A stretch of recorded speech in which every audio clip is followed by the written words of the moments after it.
Vous l'avez constaté, donc il y a de grandes personnalités aujourd'hui présentes et qui ne sont autres que des sortants du CEG, comme on l'appelait dans le temps, du CS1, qui est actuel donc le lycée Calde. Donc cette amicale qu'on a créée donc, avait pour but de raffermir nos liens d'amitié. Voilà, être un cadre de retrouvailles et surtout donc une structure pour entraider. S'entraider nous autres, faire du social entre nos membres, mais aussi essayer par des actions donc, de faire quelque chose pour notre ancien établissement. Parce qu'on s'est dit qu'on ne doit pas tout s'attendre de l'État.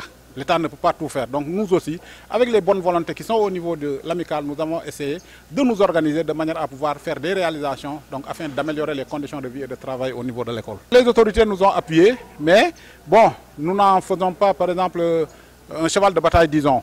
Voilà. Prenons le cas de M. le maire actuel, qui est un sortant de cette école. Donc il est passé par cette école. Donc chaque fois que nous avons des activités à faire, nous le mettons au courant, pas comme autorité administrative, mais comme ancien membre de l'école.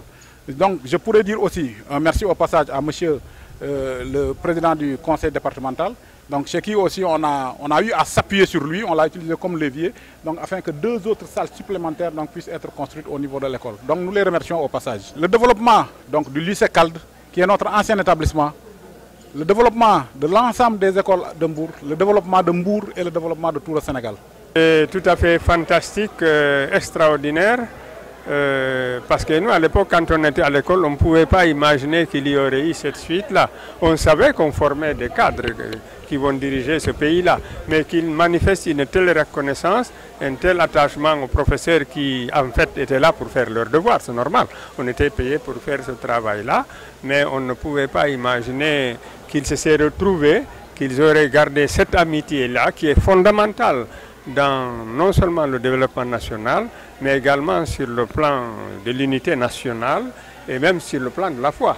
Comme Bilal disait au prophète Mohammed, quand il a béni les relations parentales, il a dit aussi que Dieu bénisse les relations familiales, amicales, parce que tu n'es pas un parent de Dieu. Dieu t'a choisi par amitié et par amour.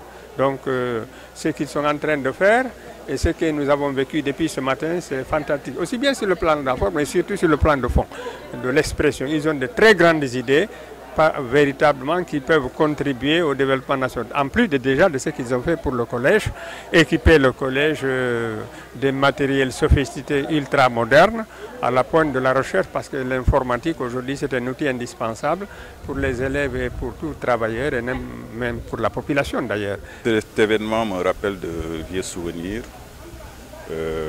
Comme je l'ai dit tantôt dans mon discours à l'intérieur, c'est une triptyque pour moi. Pourquoi une triptyque? Parce que d'abord, c'est des personnes que je rencontre depuis 35 ans, on ne s'est pas vu. Des professeurs que j'ai rencontrés également depuis les années 80-84.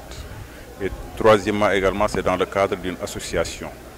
Une association dénommée des anciens du CS1, CEG, collège et lycée Amadou Lamine Dabo. Donc ça me rappelle de vieux souvenirs.